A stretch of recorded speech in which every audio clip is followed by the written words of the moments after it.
ഒരു കഥയാണ്. ഒരു പച്ചക്കറി തോട്ടത്തിൽ 4 കൂട്ടുകാരുണ്ടായിരുന്നു. ഒരു ഉള്ളിയും ഒരു തക്കാളിയും ഒരു ഉരുളക്കിഴങ്ങും ഒരു പച്ചമുളകും.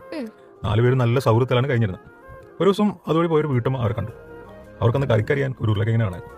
അങ്ങനെ ഒരു ഉരുളക്കിഴങ്ങിനെ പിടിച്ചുകൊണ്ട് വന്നിട്ട് കത്തി വെച്ചിട്ട് മുറിക്കാൻ തുടങ്ങി. തങ്ങളുടെ കൂട്ടുകാരനെ നഷ്ടപ്പെട്ട ഓർത്ത് ബാക്കി 3 പേരും തക്കാളിയും ഉള്ളിയും പച്ചമുളകും കണ്ണീർ വെച്ചു.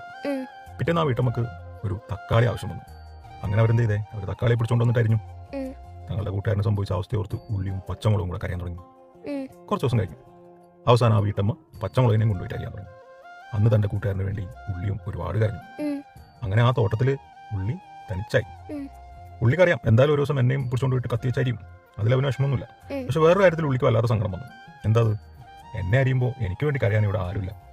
അങ്ങനെ ഉള്ളി ദൈവത്തോട് പ്രാർത്ഥിച്ചു, ദൈവമേ എൻ്റെ കൂട്ടുകാരറിയുമ്പോൾ അവർക്ക് വേണ്ടി കരയാൻ ഞാനുണ്ടായിരുന്നു, പക്ഷെ ഇപ്പൊ നോക്കിയാൽ എന്നെ അറിയുമ്പോൾ എനിക്ക് വേണ്ടി കരയാൻ ഇവിടെ ആരുമില്ല. പ്രാർത്ഥന കേട്ട ദൈവം പറഞ്ഞു, വിഷമിക്കേണ്ട മകനെ, നിന്നെ അറിയുമ്പോൾ അറിയുന്ന മനുഷ്യരെ തന്നെ കരയട്ടെ.